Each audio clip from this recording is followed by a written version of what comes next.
শুভ দুপুর বন্ধুরা, লাঞ্চের মেনু নিয়ে বসে পড়েছি। তো আজকে লাঞ্চের মেনুতে কি আছে চলো তোমাদের বলে দেওয়া যাক। ফার্স্টেই দেখতে পাচ্ছ আছে হচ্ছে গরম গরম ধোয়া ওঠা ভাত আছে। এখানে আছে হচ্ছে আমাদের গন্ধরাজ লেবু।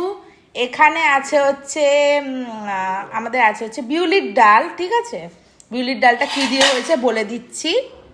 এখানে আছে হচ্ছে দেখতে পাচ্ছ গাঠি কচু আছে, আর ডাটা আছে দেখতে পাচ্ছ, আর এটা হচ্ছে লাউ। ঠিক আছে, তো এই হচ্ছে আমাদের বিউলির ডাল হয়েছে।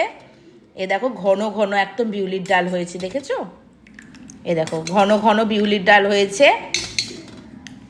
তারপরে হয়েছে হচ্ছে আলু পটল দিয়ে পোস্ত হয়েছে। ঠিক আছে, লম্বা লম্বা করে আলু পটল দিয়ে পোস্ত হয়েছে, দেখতেই পাচ্ছ লম্বা লম্বা করে আলু পটলের পোস্ত। কেন এই পোস্তটা দিয়ে কিন্তু বিউলির ডাল দিয়ে খাবো। ঠিক আছে, আর এখানে হয়েছে আবার ভাজাও হয়েছে, কিন্তু অনেক দিন পর আমাদের বাড়িতে ভাজা হয়েছে। তো ভাজাটা হয়েছে হচ্ছে এখানে হয়েছে বেগুন ভাজা হয়েছে দেখতে পাচ্ছ, পটল ভাজা হয়েছে, আর এখানে হচ্ছে উচ্ছে কুমড়ো ভাজা। ঠিক আছে, কালো সর্ষে ফোড়ন দিয়ে কাঁচা লঙ্কা দিয়ে উচ্ছে কুমড়ো ভাজা হয়েছে। তো তেতোটা অনেকদিন পরেই হলো, অনেকদিন হয় না, যাই হোক।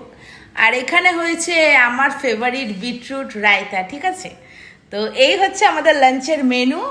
তোমাদের লাঞ্চের মেনু কি হয়েছে অবশ্যই কমেন্টের মাধ্যমে জানিও, আর আমাদের রান্না বান্নাগুলো কেমন হয়েছে সেটাও কিন্তু অবশ্যই কমেন্টের মাধ্যমে জানিও।